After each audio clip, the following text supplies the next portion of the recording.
શુભાશુભ પ્રસંગે દાન દેવાનું આપણો ધર્મ કહે છે. જે સંગ્રહિત સંપત્તિ છે એનો સદુપયોગ કરો. શુભ પ્રસંગ હોય તો દાન આપો. સંતાનનો જન્મ થાય, વંશ વૃદ્ધિ થઈ, દાન આપો, લૂંટાવો. દીકરાના લગ્ન થયા, શુભ પ્રસંગ છે, દાન આપો. દીકરીને હારા ઘરે સાસરે વળાવી, શુભ પ્રસંગ છે, દાન આપો. નવો મહેલ બનાવ્યો, વાસ્તુ પૂજા કરી, શુભ પ્રસંગ છે, દાન આપો. ક્યારેક કોઈ ઘરના વડીલ આયુષ પૂરું ભોગવી અને પછી શરીર છોડે, એવો અશૌચનો પ્રસંગ હોય તો એ દાન આપો. શુભાશુભ પ્રસંગે દાન આપવાનું આપણો ધર્મ કહે છે. દાનનું દરેક ધર્મમાં મહત્વ છે. ખેરાત, ડોનેશન, દાન દેતે રહો. સંગ્રહિત સંપત્તિ કા બંટવારા ભગવાને આપણને આપ્યું છે, આપણી જરૂરિયાત કરતા ઘણું બધું વધારે આપ્યું છે, આપતા રહીએ. આ સૃષ્ટિનું પ્રત્યેક તત્વ આપવામાં લાગેલું છે.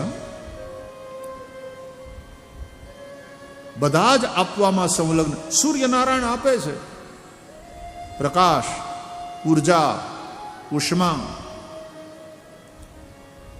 વાદળ આપે છે, વરસાવે છે જળ.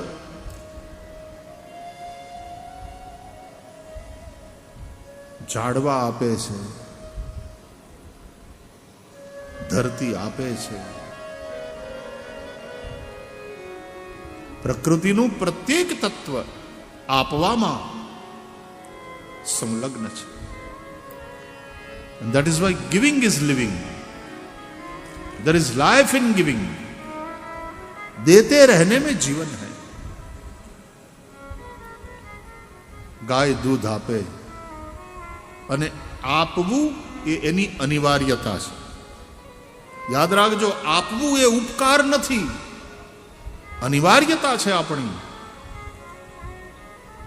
ગાયના થનમાં દૂધ ભરાઈને જો પીવા વાળા વાછરડા ન હોય અથવા તો દોય અને લઈ જવા વાળા લોકો ન હોય તો ગાયને પીડા થાય. આપવું એની અનિવાર્યતા છે. વિદેશોમાં તો આમ ડેરી ઉદ્યોગ એકદમ પ્રોફેશનલ વેમાં ચાલતો હોય છે, પૈસા કમાવા માટે જે લોકો તો કરે છે. પણ મેં જોયા છે એવા વિડીયો કે ગાયો ચરતા ચરતા ચરતા એના થનમાં દૂધ ભરાઈ જાય ને પછી દોવાનો સમય થાય એટલે મશીનથી દોવે એ લોકો. તો આમ લાઈનમાં ઊભી હોય ગાયો, બે બાજુ ઓલા પાઇપ હોય, લાઈનમાં ઊભી હોય ગાયો. જેમ આગળ જાય અને ગાયનો વારો આવે એટલે તરત પેલા મશીન ચારે આંચળ ઉપર લગાડવામાં આવે અને મશીન સક કરી લે દૂધ. પણ એ મશીનથી જ્યારે દૂધ નીકળી જાય ગાયના થનમાંથી તો ગાયને શાંતિ થાય, હાશકારો થાય. યાદ રાખજો, ત્યાગ એ ઉપકાર નથી, ત્યાગ આપણી અનિવાર્યતા છે. સમય થાય એટલે પાકેલા ફળને વૃક્ષો ત્યાગે છે, પાકેલા પર્ણો પાંદડા એને વૃક્ષ ત્યાગે છે, પાનખર આવે છે. સમય થાય એટલે વાદળા પોતાની અંદર સંઘરેલા જળને ત્યાગે છે, વરસાવે છે. વહેતા રહેવામાં જ નદીનું અસ્તિત્વ છે. જીય બિનુ દેહ નદી બિનુ બારી, તૈસે નાથ પુરુષ બિનુ નારી. સતત વહેતા રહો. તમને ખબર છે, તમારું શરીર છે ને, આમ તમને લાગે કે આ ઠોસ પદાર્થ છે, સોલિડ ફોર્મ નહીં, એ લિક્વિડ ફોર્મ છે. અને વહેતું રહે ને પાણી તો તાજું રહે. એમ શરીર પણ હકીકતમાં વહેતું જ રહે છે. શરીરનો એક પ્રવાહ છે સાહેબ. અમુક વર્ષ પછી તમારા શરીરના બધા જ કોષો ચેન્જ થઈ ગયા હોય છે. You are totally new.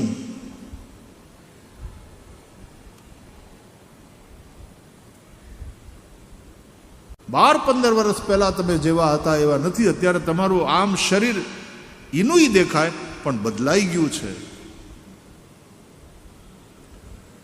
1 સેકન્ડમાં કેટલાય કોષો મરે છે શરીરના અને નવા કોષ જન્મ લે છે. આ શરીર શાસ્ત્ર પણ આપણને સમજાવે છે. એટલે એક અર્થમાં શરીર વહેતી વસ્તુ છે.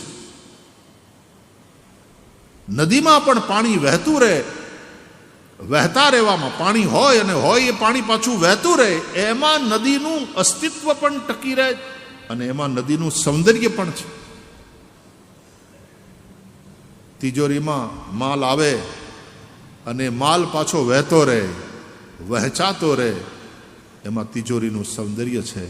એમાં ધનવાનના ધનની સાર્થકતા છે. દેતે રહો. પૃથ્વીનું પ્રત્યેક તત્વ દેવામાં સંલગ્ન છે. યાદ રાખજો, આ દેવું, આ આપવું, આ ત્યાગ ઉપકાર નથી, આપણી અનિવાર્યતા છે. આપણે તો ગાય માતાનો આભાર માનવાનો. છોકરું તો એની માનો આભાર માને, જે માં ધવડાવીને છોકરાને મોટું કરે. પણ આપવું એ માતાને માટે અનિવાર્યતા છે. દૂધ આપવું એ ગાય માટે અનિવાર્યતા છે. કહેવાનો અર્થ વહેતા રહો. વહેતા પાણી નિર્મલા. વહેતા માણસ દેખાય ભલે સોલિડ ફોર્મમાં, પણ એ છે હકીકતમાં લિક્વિડ ફોર્મ. વહેતા રહેશો એટલે તમારી તિજોરી, નદીમાં પાણી ન હોય તો પછી નદી શું છે? જી બીનું દેહ, નદી બીનું બારી. એમ તિજોરીમાં પૈસા ન હોય તો તિજોરી રાખીને શું કામ પણ કરવી છે? હું તિજોરીને, તિજોરી તો ભરેલી રહેવી જોઈએ, ફાટ થવી જોઈએ. એટલા માટે જ બ્રાહ્મણો આશીર્વાદ આપે યજમાનને.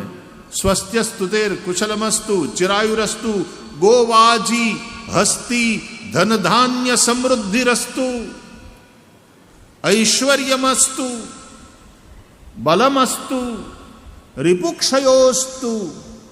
અને છેલ્લે સૌથી મહત્વની વાત, વંશે સદૈવ ભવતામ હરિભક્તિરસ્તુ.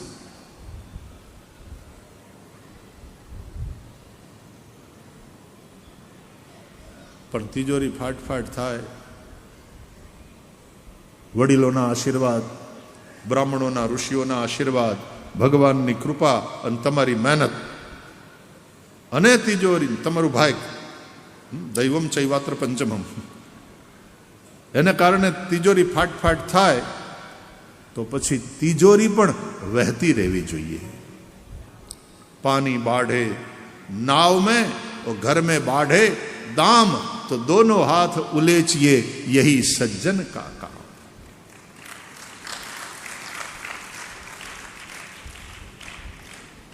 देते रहो, बांटते रहो. पाओ, कमाओ, पाओ और लुटाओ. દાનથી ધનની શુદ્ધિ થાય. કાલેન સ્નાન શૌચાભ્યામ સંસ્કારૈસ્તપસેજ્યયા શુદ્ધ્યંતિ દાનૈઃ સંતુષ્ટ્યા દ્રવ્યાણ્યાત્માત્મવિદ્યયા. દાનથી ધનની શુદ્ધિ થાય, સંસ્કારથી ગર્ભની શુદ્ધિ થાય, વિદ્યાથી જીવાત્માની શુદ્ધિ થાય. દેતે રહો.